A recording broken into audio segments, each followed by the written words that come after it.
Good day, friends. I'm super excited about today's video. So this is a quick story about a guy named Paul, and he is developing ADU conversions in Utah, and he took the time to put together an amazing video that we're going to share right now with you on things he's doing to build affordable housing in his community.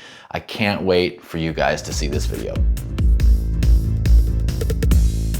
Hi, Derek and friends, Paul Anderson here. I live south of Salt Lake and I do basement apartment conversions. I really enjoy the construction process. Ever since high school shop, I've enjoyed building things and working with wood, and I get a lot of opportunity doing that, building basement apartments. I also enjoy the aspect of making affordable housing and helping out friends and family.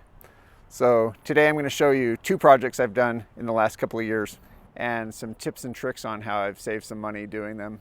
Everything in this kitchen, everything you see, including the tile, was purchased for probably right around $2,000. How do we get it all that cheap? Well, I got these cabinets and countertops off of a site like Facebook or Craigslist. Now, the cabinets weren't perfect. If you look close, you can see a few dings, especially in this sink cabinet. It's got some water damage, and we didn't fix that. But what it does have, it's a busy scheme, and so when you look at the whole kitchen, I don't think you really see that. It looks pretty good. These countertops come from a big custom kitchen a guy was doing, and he had, the way his island went or whatever, he needed two great big pieces of quartz to get it done. And so he had to buy almost a whole another piece that he wasn't able to use. And he put it on Craigslist, and I picked it up really cheap. So the countertops were $500 and the cabinets were $400. So that's $900. Now I want to show you another way that I saved a little bit of money. This kitchen sink, to me, it looked like it was perfect. And the guy just wanted to get rid of it. He gave it to me for 25 bucks. So this faucet isn't the highest fashion, but it does the job. Looks good. It's a Moen faucet. And I think I got this off of eBay, open box. I think it was like 30 or 40 bucks. To cut this myself, because these cast iron sinks have a big overhang, so you can cut it rough and then put it in, and nobody knows that you're not a professional in that. Now, these are two factory edges that went together, but there was a little gap. In fact, when I was finishing the front of this, the front was not finished. I had to polish that. I messed up and I polished it over here, so I rubbed off a lot of stone. And so all I did, it's good enough for a rental. I taped it and carefully siliconed it, and I think it looks pretty good. One of the things about used cabinets is you're going to get what you get, and you have to make it fit. So if you notice this probably doesn't go exactly to the edge of the sink. When we got these cabinets, we made a mistake, and they were taller than I thought they could fit. But when we put them in, they were just down about this low. It was just too low. So we actually had to cut the tops off. So if I say I got the cabinets for $400, there was probably 8 hours of labor, so that's probably another $400 that I had to charge to make them work. So we cut the tops off. That was pretty easy. We also had to cut the tops of the doors off, and that was more tricky. But we figured out a way that looks pretty good. In fact, I think it has kind of a custom look. If you look at it, it might look like it's supposed to be that way. So this floor, I think it looks really good, but in actuality, I think it was only $1 to a square foot. Anytime you lay tile, it's a lot of labor to do it. So that was but as far as materials, probably only $1 or $2 a square foot. Now, this refrigerator, it actually had a couple of dings. It wasn't perfect. And when I went and looked at it, I was a little disappointed. But, you know, I thought for $150 versus spending $600 or $700 or $800 on an apartment fridge, I don't think they really mind. We're not charging top dollar for this apartment. It's a pretty reasonable apartment, and that's how we want it. So this stove, I think it looks pretty good. I mean, it just looks like a stove that's been used a few times. I picked it up used for, I think it was like $100. So versus $500 or $600, it's not bad. And people that are renting an apartment, I don't think they're really going to care that the stove looks like this, or if it's brand new with the plastic still on it. By using material that's repurposed or used, or like he said, looking on Facebook or Craigslist, there's a ton of resources out there to get quality products at an affordable price if you're willing to search for them, go pick them up, and put in the work that it takes. Now I got the supplies for this kitchen even cheaper than the last one. The kitchen itself wasn't easy to do because this was just an old laundry room.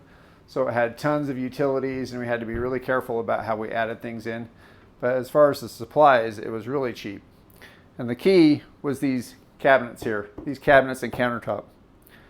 Now this is about the best I've ever found as far as something used.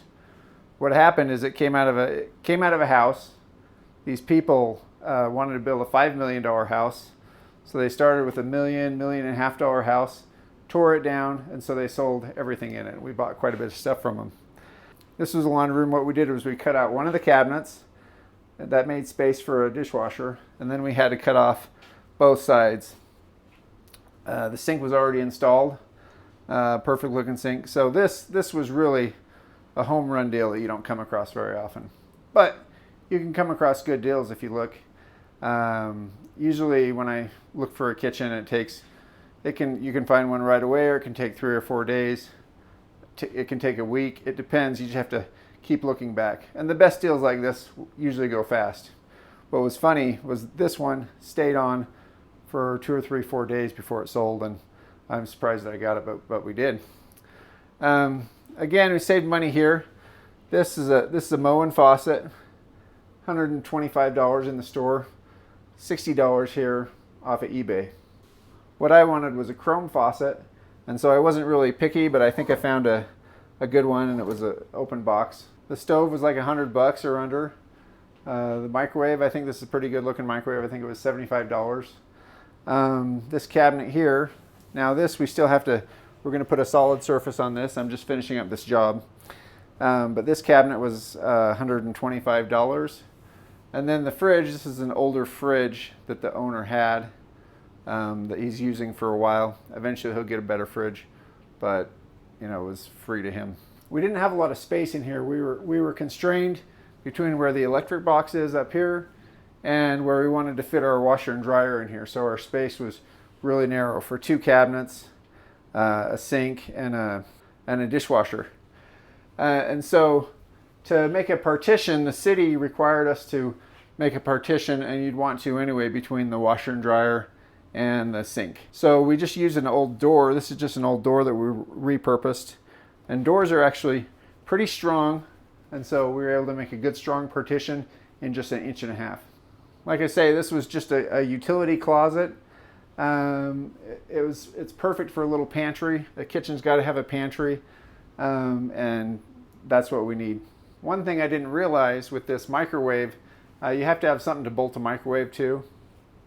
And with this heater chase, there wasn't room to put another cabinet in. You wouldn't have room between the stove and the microwave. So I actually built this little piece of woodwork. It's the only piece of woodwork that I really built in here.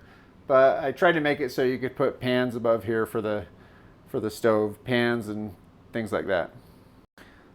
This flooring came from Costco. It costs about $2 a foot for the flooring. And to level out the floor and install it, I kept track of my hours, and I think it costs about $1.50 a foot to install. So $3.50 a foot. This washer dryer, you could possibly get new for maybe $1,300, $1,400, but for $400, I think it's a good bargain if you're on a budget. It's kind of a coincidence. This door came out of another house that was torn down. I've never gotten things out of a house that was torn down, but I got 2 within about 2 weeks. So this door was $100. To buy just a basic door like this would be at least $400 or $500. One last thing we did on this job that was really a big ticket item was this walkout. These are always a large item. We got just a few bids. One was 15 grand, and we decided to do it ourselves. It's really the first one that I've done. I have a friend that's done a lot that gave me a lot of pointers. It's always good to have a friend in the business. But we poured walkouts. You have to pour in 3 stages. You got to pour the footing, which is the large thing that holds the weight, and then you got to pour the wall, and then you got to pour the stairs. So we poured the first 2 ourselves because they don't really require much finish work. Able to do that ourselves. And then we subbed out the third pour which is the stairs. So we saved a lot of money there. We actually did it for about $9,000 to $10,000 total, even with our labor. And so on a first try, we beat the bid by quite a bit. This railing's the one other thing that we did sub out. The neighbor happens to be a really good welder, and he put this railing in for $650. So that's all I have. I appreciate this, and Derek, keep up the good work. I think you're doing a great job, and I really admire you going out there and showing people how to build better, how to build with good quality, and how to do it in an affordable way. All right, that's all I have. If you have an affordable accessory dwelling unit that you planned, designed, financed, or built, feel free to email it over to thataduguy@gmail.com. Shoot over the link. I would love to watch the video, and if it's in line with our goals, we would feature it on this channel just like we did for Paul. It's all about open sourcing housing. If this video brought you value, feel free to share it with a friend or like and subscribe, and we'll see you on the next one.